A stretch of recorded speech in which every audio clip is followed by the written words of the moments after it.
ओम नमो नारायण। आज हम रामायण के एक महान पात्र और परम भक्त श्री काकभुशुंडी जी महाराज के बारे में कुछ संवाद करेंगे। योगेश्वर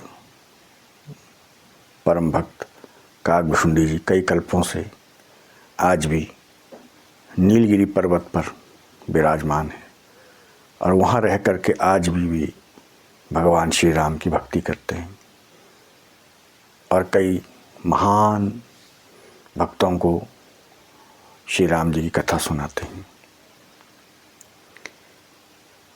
नीलगिरी पर्वत उत्तर दिशा की ओर है। मानस में तुलसीदास जी ने उनके बारे में बताया है। काकभुशुंडी जी लगभग 27 कल्पों से नीलगिरी पर्वत पर भगवान श्री राम की भक्ति कर रहे हैं।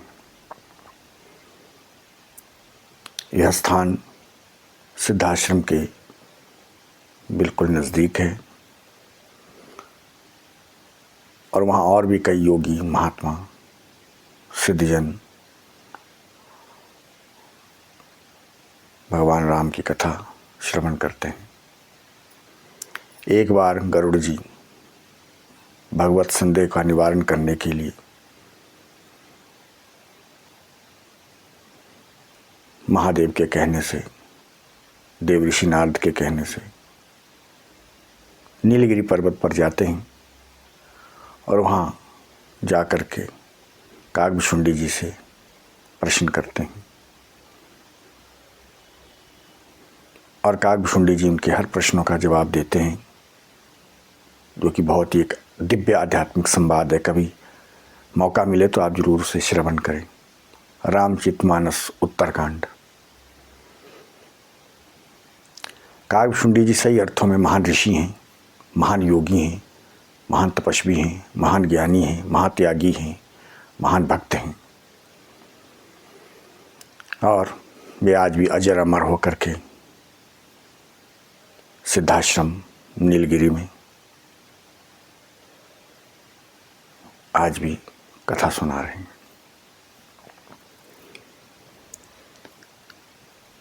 गरुड़ जी ने उनसे उनके पूर्व जन्म के बारे में प्रश्न किया है और वहीं कैलाश में भी माँ पार्वती ने महादेव से पूछा कि हे महादेव, वो कौन है जिनके सानिध्य में आपने भी श्री राम कथा सुनी थी? क्यों वे पक्षी बने, क्यों वे कौवे बने, कारण कवन देह पाई? तो महादेव जी ने भी पार्वती जी को काकभुशुंडी जी का चरित्र सुनाया है और वहाँ गरुड़ जी के कहने पर काकभुशुंडी जी ने अपना पूर्व चरित्र सुनाया है कि मुझे भी ऐसा ही संदेह हुआ था भगवान पर। हे गरुड़ जी, पूर्व काल की बात है कि मैं अयोध्या में पैदा हुआ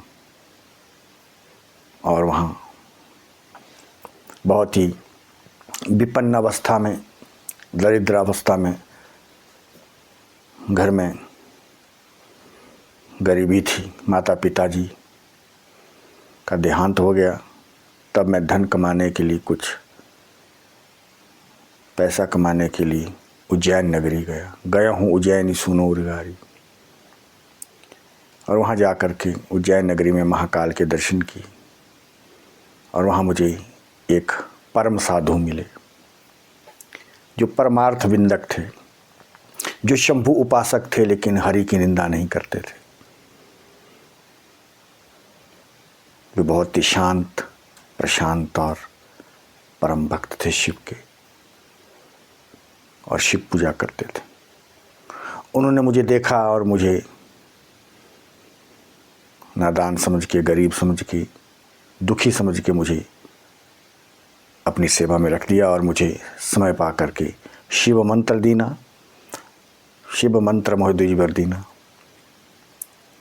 और एक दिन वही मेरे परम साधु वे विप्र मेरे पास आए। उस समय मैं शिव की पूजा में तल्लीन था। मैंने उठ के उन्हें प्रणाम नहीं किया और गुरु अपराध हो गया। तब महादेव ने मुझे श्राप दिए और मेरे गुरु ने, वो तो दयाल थे, कृपाल थे, उन्होंने रुद्राष्टक गा करके शिव स्तुति करके शिव को प्रसन्न किया और महादेव ने मुझे वरदान दिए। लेकिन जो श्राप दिए थे वो भी बिना कष्ट के मैंने भोग लिए और जो उन्होंने मुझे वर दिए थे कि तुम्हें श्री राम जी की परम भक्ति प्राप्त होगी, समय पाकर मेरे सदगुरु भी परमार्थ साधु अंतर्ध्यान हो गए और महादेव भी अंतर्ध्यान हो गए। फिर मैंने बहुत जगह खोजा लेकिन वो नहीं मिले। समय पाकर मैंने जो श्राप थे वो बिना कष्ट के भोग लिए और फिर अगला जन्म मेरा अयोध्या में हुआ और उच्च कुल में मेरा जन्म हुआ।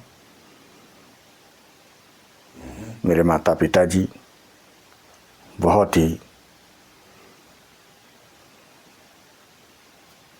उससे प्यार करते थे, मुझे स्कूल भेजते थे, पाठशाला भेजते थे, लेकिन मेरा मन नहीं लगता था पाठशाला में।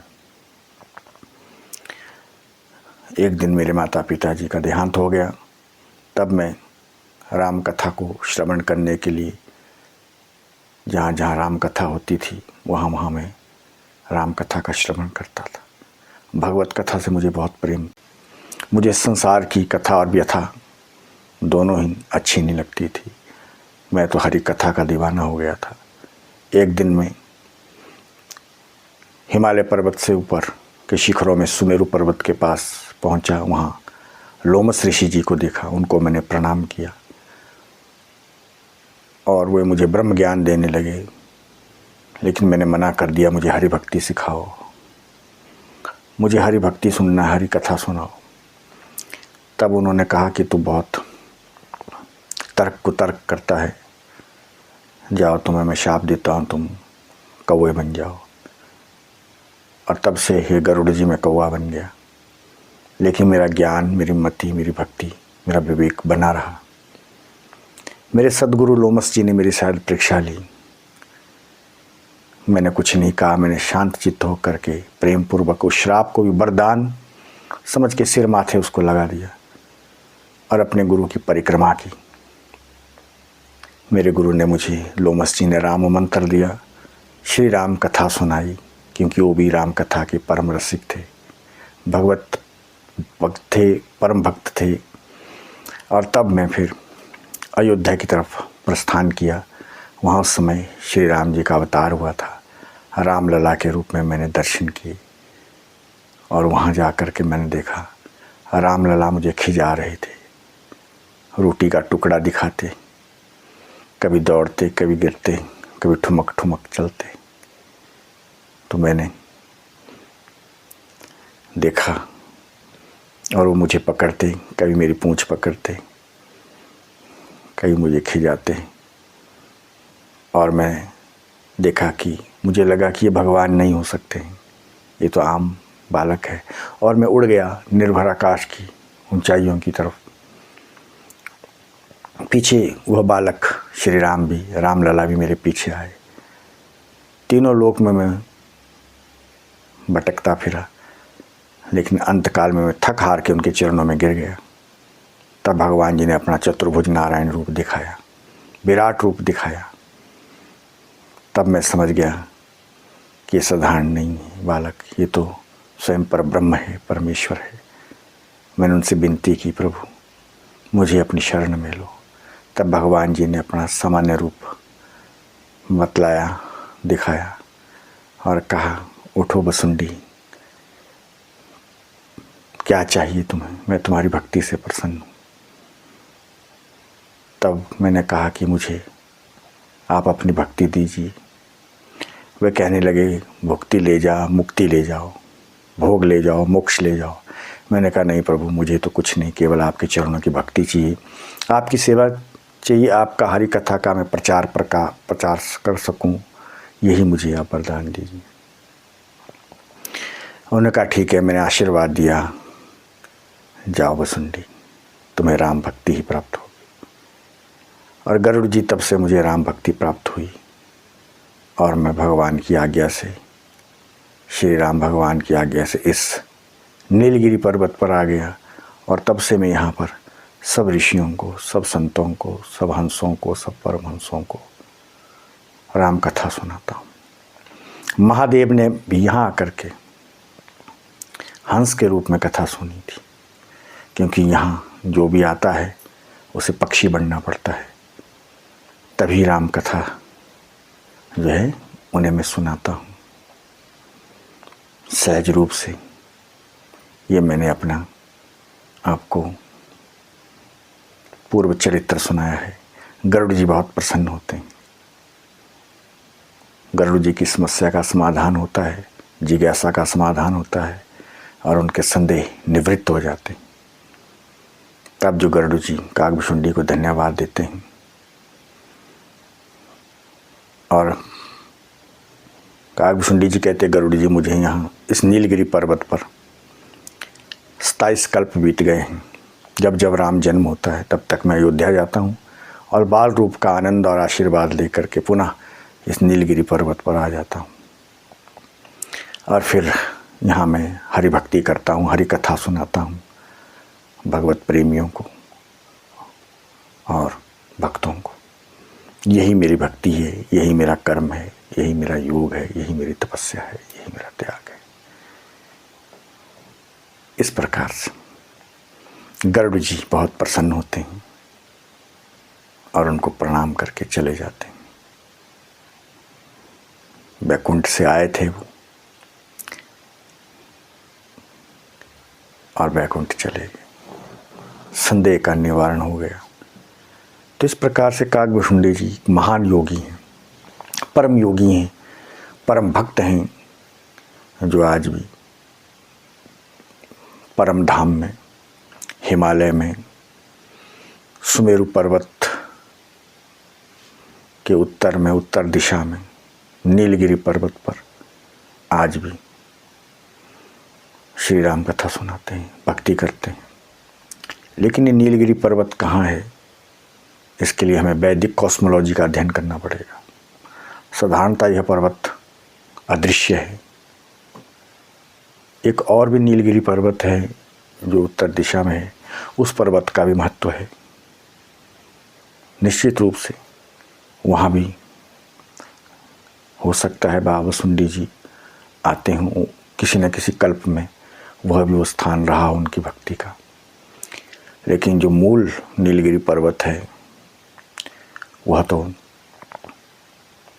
बहुत दूर है हमारी दृष्टि से। भक्ति की दृष्टि से वह हमारे हृदय में है, हमारे अंतर्मन में है। इसलिए हमें भक्ति करनी चाहिए। ऐसे महान कल्पांत योगी, अजर अमर योगेश्वर, महातपस्वी, महान ज्ञानी, महाविज्ञानी, महान भक्त, महान राम भक्त श्री काकभुशुंडी जी के चरणों में हम प्रणाम करते हैं। बहुत समय से मेरी इच्छा थी कि मैं महर्षि काकभुशुंडी जी के बारे में कुछ 2 शब्द बोलूं, लेकिन आज उनकी कृपा हुई तो मैं 2 शब्द आपको बोल पाया। लगभग 3-4 महीने से हम प्रैक्टिस कर रहे थे कि वीडियो बनाएं उस पर, लेकिन बन नहीं पाया। कोई ना कोई विघ्न आ जाता था। मुझे लगता है कि काकभुशुंडी जी की इच्छा नहीं थी कि समय से पहले उनके बारे में बोला जाए या ये क्लिप बनाई जाए। लेकिन मैंने नव वर्ष में विशेष करके इस पूर्णिमा तिथि में प्रार्थना की, हे प्रभु आप जहाँ भी हों, हे नीलेश, हे काकभुशुंडी जी, आप हमारी प्रार्थना स्वीकार करें और हम जो क्लिप बना रहे हैं, आपके बारे में जो 2 शब्द भक्तों को सुना रहे हैं, उसमें कोई विघ्न ना आने देना। आपकी कृपा सदैव बनी रहे। और वैसा ही हुआ।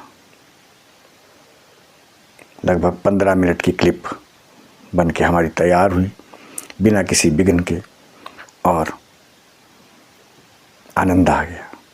सब भक्तों को जय श्री राम। कागभुशुंडी जी के चरणों में मैं पुनः वंदन करता हूँ। प्रभु कोई गलती हुई उसे क्षमा करें। ओम शम।